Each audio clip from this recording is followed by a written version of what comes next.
At my cousin's wedding in Los Angeles, I found my name replaced with +1 optional on the seating card. She smirked. Hope you don't mind standing. By the time dessert was served, 3 payments had disappeared, but the real surprise was waiting in their inbox. I should have known something was off the moment I walked into the reception hall and the girl at the check-in table squinted at the list. Last name, she asked. Miller. Jordan Miller, I said, already reaching for the card. She scanned the sheet, then paused, visibly uncomfortable. Ah, you're listed as, +1 optional. She flipped the card toward me like she hoped I wouldn't see it properly. But I did. Name, +1 optional. Table, standing. I blinked. Excuse me. And then I heard it, that voice. Sharp, fake sweet, and unmistakably smug. Oh, don't be dramatic. Rhea, my cousin, the bride, appeared behind me, all glitter and condescension. You never RSVP'd with a +1, so I figured standing room would be fine. There's always the bar. She walked off laughing before I could respond, her overpriced heels clicking like punctuation on a punchline. I just stood there. For a second, I actually thought maybe I deserved this. Maybe I had let them treat me this way for too long. Because this wasn't new. This was just the latest hit in a long series of jabs. They've always found ways to remind me I wasn't really in the family, just orbiting around it. Useful, but disposable. Like when Rhea borrowed money for her bridal shower and promised to pay me back after the wedding. Or when her brother Matt asked if I could spot him for his flight in tux. Or when I realized I was still paying for the family Spotify account, because we didn't want to lose the playlists. And like in Fool, I always said yes. I was the reliable one. The stable one. The one who never made a fuss. But tonight, they made a mistake. They humiliated the wrong person. I took a slow breath, walked over to the bar, and ordered the most expensive scotch they had. Neat. The bartender poured it without comment, but he saw the card in my hand. Standing? He asked, lips twitching. Apparently, I said flatly. I sipped. Then I pulled out my phone and opened my banking app. 3 recurring payments were still active. $850 to Rhea, wedding expenses. $300 to Matt Tux, travel. $75 for the family entertainment bundle. One by one, I tapped, cancel, cancel, cancel. Then I opened my email and attached the receipts they'd forgotten about, the ones that proved the money wasn't spent on what they said it was. One attachment for each. A quiet, digital truth bomb. And as the cake was brought out and Rhea basked in the applause, I hit send. To Rhea, I murmured under my breath, raising my glass toward her from across the room. May your marriage be more real than your wedding budget. She didn't hear me, but I swear, at that exact moment, 3 phones lit up. And not one of them was mine. You've always been the quiet one, Jordan. The background cousin. That's why you're easy to forget. Rhea had once said that to me at a family barbecue. She laughed when she said it, like it was a compliment. But it stayed with me. Growing up, I wasn't flashy like her. I didn't host birthday parties with pony rides or get my face plastered across the family newsletter when I graduated college. I didn't beg for money, I made it. Worked my way through school, built my freelance consulting business from the ground up, and never asked anyone for anything. They loved that. Because it meant I was useful. I didn't fully realize it until I looked back and saw the pattern, how every single family event came with some kind of financial favor attached. Rhea's engagement dinner? I covered the wine bill because the caterer forgot it. Matt's bachelor party? They forgot to book a hotel. I booked 4 rooms. Christmas last year? The whole family forgot. I'd already paid for half the Airbnb and asked me to Venmo again. I did. Because at the time, I still believed that being generous would eventually earn me a seat at the table. But no matter how much I gave, I was always the extra. The +1 optional. It wasn't until 6 months before the wedding that I started to wake up. It started small, a phone call from Rhea at 9:37 p.m. on a Tuesday. Hey, I hate to ask, but I'm short $850 for the florist deposit. I already promised them. You'll get it back after the wedding, obviously. It wasn't a question. It was a transaction she'd already assumed would go through. Like I was her overdraft protection. I transferred the money before I could stop myself. 2 weeks later, Matt texted me. Yo man, any chance you could help me out with the tux? I lost my wallet in Vegas and my credit's shot. $300 gone. No thank you. No follow-up. Then a month later, I saw a post on Rhea's Instagram. Final fitting for my Vera Wang gown. Worth every penny. Every penny. That was when the nausea hit. I scrolled through her profile, seeing photos of brunches, spa days, designer bags, $19 smoothies. My money had paid for those things. Not florist deposits. Not emergencies. Luxury. Indulgence. Lies. I should have cut it off then. But I didn't. I told myself it wasn't worth the fight. That I was being petty. That helping family was what you do. But the thing about being exploited? You only notice how deep it goes when it's too late. The week of the wedding, I got a group text. Hey guys. Quick update. Seating chart is tight. Some people may need to float. Casual vibes. We're all family. Casual. Float. Right. Except when I arrived at the venue and saw that +1, optional, card. I realized I was the only one without a seat. Even Matt's ex had a seat. And when I looked at Rhea, all done up in white lace and fake humility, and she smirked at me across the reception with that hope you don't mind standing nonsense. That was when something inside me snapped. They didn't forget me. They erased me. Not because they didn't care, but because I was inconvenient. Because I no longer served a purpose in their performance of a perfect life. But the real slap came later, after I sent those receipts and turned off my phone for the night. The next morning, I woke up to chaos. My inbox had exploded. Subject: urgent what I asked this. Subject: I'm done with you. Subject: are you insane? From Rhea, from Matt, from her planner. Apparently, the files I'd sent were flagged by the venue's finance team. The same team now refusing to process Rhea's pending wedding reimbursements due to suspicious external contributions. She had filed them under gifted sponsorships. But my receipts showed direct payment, not donation. Translation: fraud. Suddenly, her tax write-off dream turned into a full-blown audit risk. Matt's borrowed Tux fund? I'd attached the receipt to his gambling app top-up history. A neat little overlap. The Spotify plan? That was petty. I just changed the password to Gafindiorwillet123. But the cherry on top? Grandma. Sweet, sharp-tongued, razor-eyed grandma who never said much but always knew everything. She forwarded me the family email thread Rhea had accidentally CC'd her on. And that thread? Oh, it was gold. Jordan's a beta. I'm not worried. He always caves. He'll probably Venmo more if we guilt trip him. He's the responsible one. If he makes noise at the wedding, just smile and cut his mic. I didn't know what hurt more, being called a beta or realizing they had rehearsed how to silence me. But that was fine, because now I wasn't going to make noise. I was going to make a crater. You're a selfish, bitter child, Rhea screamed. I smiled calmly, opened the projector, and said, then let's talk about receipts. The family dinner was scheduled for Sunday at 7 p.m. Subject line in the group chat: emergency family gathering. Jordan needs to explain himself. Oh, I'd explain. Just not the way they were expecting. I arrived right on time. Not early, not late, with a laptop bag over my shoulder and my expression locked in neutral. The house was already full. Rhea, of course, was holding court on the couch like a queen waiting to announce an execution. My parents sat on either side of her. Matt leaned against the counter, arms crossed, glaring like I'd just insulted his haircut. I didn't sit. I walked in, set the laptop on the coffee table, and began connecting it to the living room TV. No one spoke. They were too stunned to figure out what I was doing. What is this? Rhea asked, her voice laced with venom. Did you bring slides to your own trial? Something like that, I said. Just figured we should all see the same truth before we start yelling. Slide 1. Wedding expenses, reality versus claims. $850 for the florist? Not quite. I pulled up the bank statement, the transfer straight to Rhea. Next to it, a photo from her own Instagram. Same day, same amount. Holding a brand new Gucci purse. Caption: a little bridal self-care. Matt cursed under his breath. Slide 2. Matt's missing Tux deposit. That $300 emergency. Also false. I zoomed in on a DraftKings statement. $300 deposited into his gambling app that same night. He'd actually posted about it in the fantasy football group chat. Rookie mistake. You hacked me. Matt growled. No, I said calmly. You sent it to the wrong thread. Remember? That one where you call me ATM Jordan? Dead silence. Slide 3. Family subscriptions, logged devices.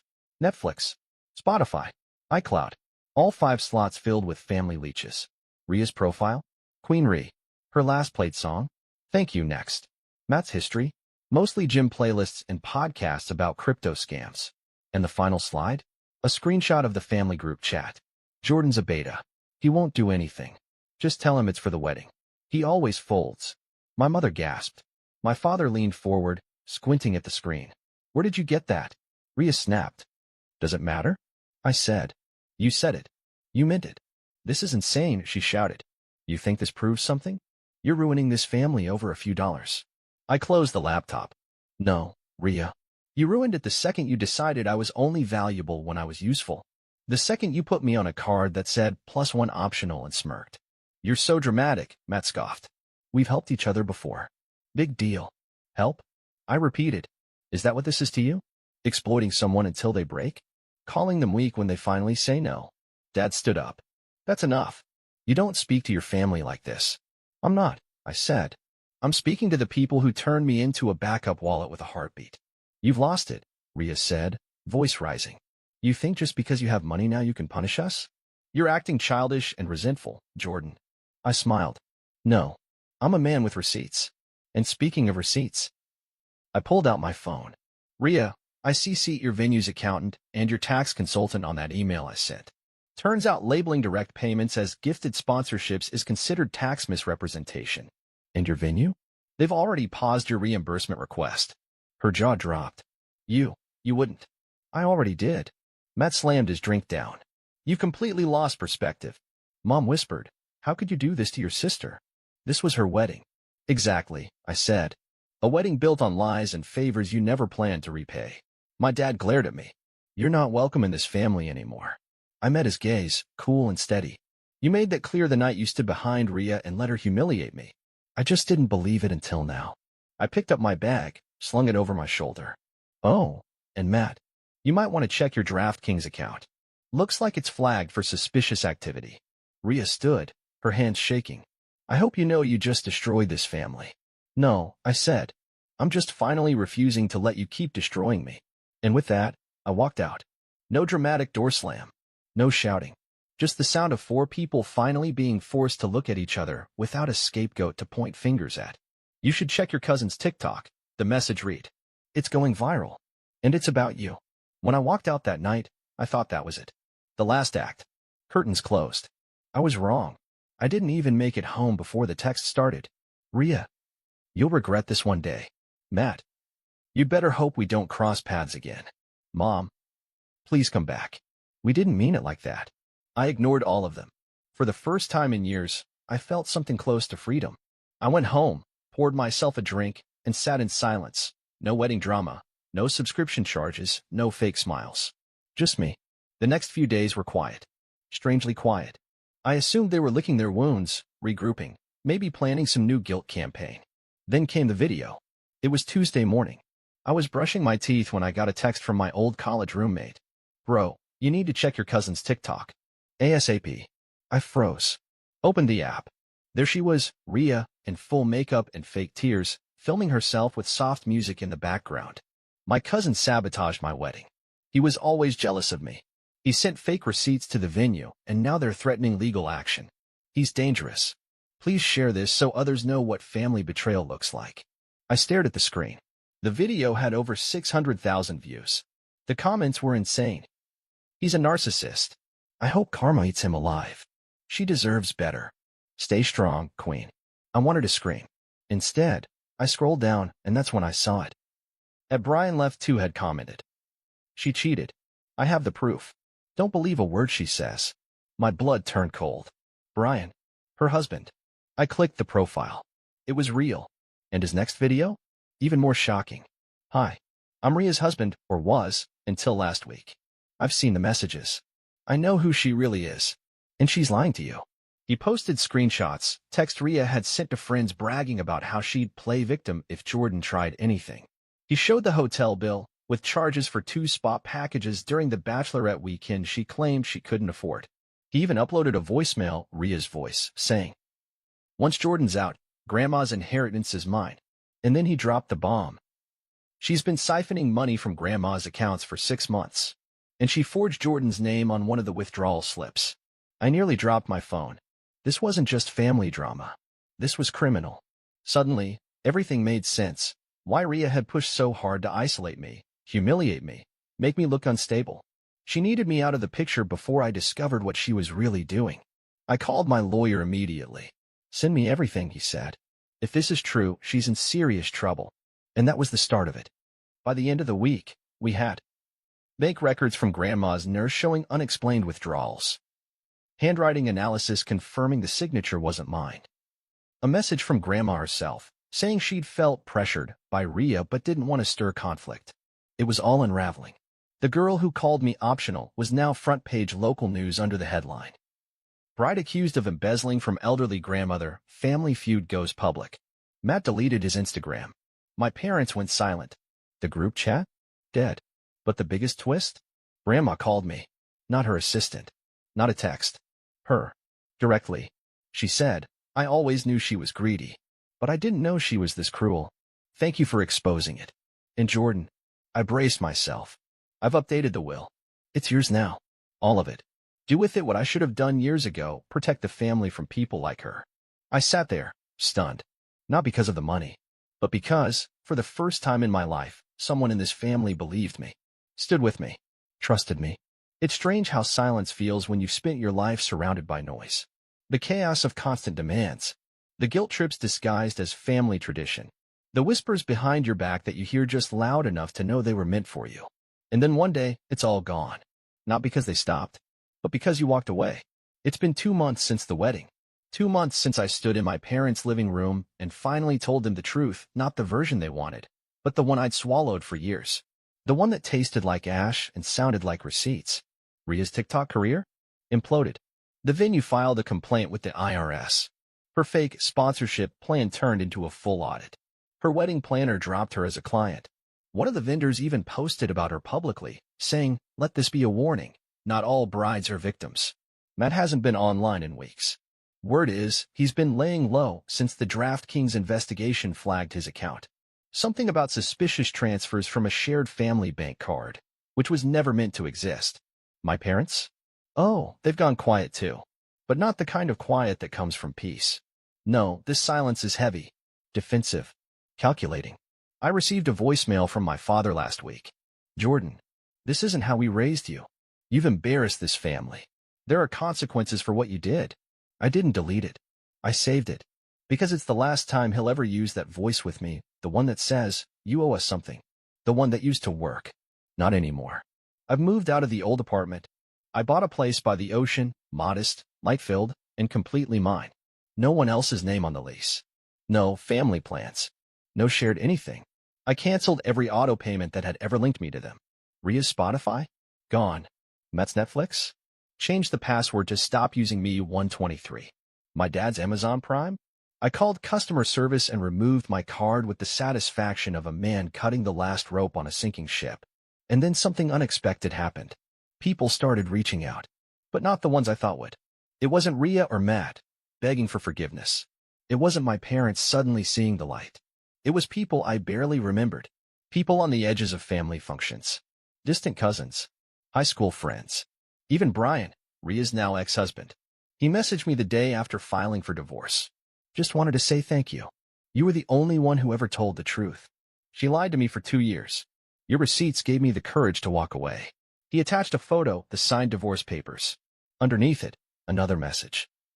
She's trying to rebuild her image, but nobody's listening anymore. Later that week, I got an unexpected letter in the mail, handwritten, soft cursive I hadn't seen in years. "Grandma, Jordan, I want you to know, I always saw you. They tried to drown you in noise, but you never stopped being the only one who listened when it mattered. I changed the will. It's yours now. Do with it what I couldn't. Use it to build something better. Something real." I stared at the letter for a long time. Not because of the money, though I won't lie, the security it brings is life-changing, but because of the sentence, "I always saw you." It shattered something in me. And it healed something too. Because for years I lived like a ghost in my own family. Quiet, convenient, unimportant. The guy who paid. Who smiled politely. Who was never in the photos, but somehow always holding the camera. And now? I don't hold anything for anyone who wouldn't do the same for me. Last weekend, I went for a walk along the beach near my new place. Just me, a coffee, and the ocean. No buzzing phone. No demands. Just peace. I didn't get revenge. I just finally chose to put myself first. A woman passing by with her dog looked at me, smiled, and said, "You look like someone who just got out of a long battle." I laughed. Close. Family reunion. She grinned and kept walking. I stood there, the tide pulling in and out, the sun warming my face, and I realized, this is the life I built. Not inherited, not gifted, built. And maybe I'll share it one day, with someone who doesn't see me as optional. But for now, I'm good, because I used to believe that family was sacred, untouchable, that no matter what, you stick by them. Now I know better. Family isn't who shares your blood. Family is who claps when you say, "I'm done." They call me bitter, petty, overdramatic. Let them, because when they reach out again, and they will, they'll hear one thing. This number is no longer in service. And that will be the most generous thing I've ever given them. After listening to today's story, perhaps it has raised some new questions in your mind, or maybe it has brought back some old memories. Every day on Reddit, new experiences and moments create fresh stories, and they connect all of us. Everyone has their own unique journey in life, and we all try to understand the world in our own way. These kinds of moments remind us that we are all human, sometimes happy, sometimes sad, and always learning something new. If you enjoyed this story, feel free to share it with your friends. Your thoughts and feedback are always valuable to us, as they motivate us to create even better content. Every story has its own unique angle, and our goal is to understand everyone's perspective and make our content diverse and relatable. Stories like these help us realize that life's journey is different for everyone, and by hearing other stories, we learn something new. You can also share your own stories with us. Your experiences are valuable to us as well, and if you enjoyed this video, please leave your feedback. We aim to create content that brightens your mind and gives you new ideas every time. If you've already seen this video before, your feedback is still important. With every piece of feedback, we can improve our content and bring a new perspective to our viewers. Today, what we saw was just a small part of the many stories shared on Reddit and across the world. It's a reminder of how we all try to understand life by sharing our experiences with each other. This video was only an example of how we try to connect with others through storytelling, learning about different sides of life. We hope to continue sharing such stories that help us all learn and grow together. Thank you for your time, and don't forget to keep an eye out for more stories coming soon. If you haven't already, please like and follow for more amazing content. Your support keeps us going, and we will strive to bring you more thought-provoking and heartwarming stories. Until next time, take care and stay curious. *.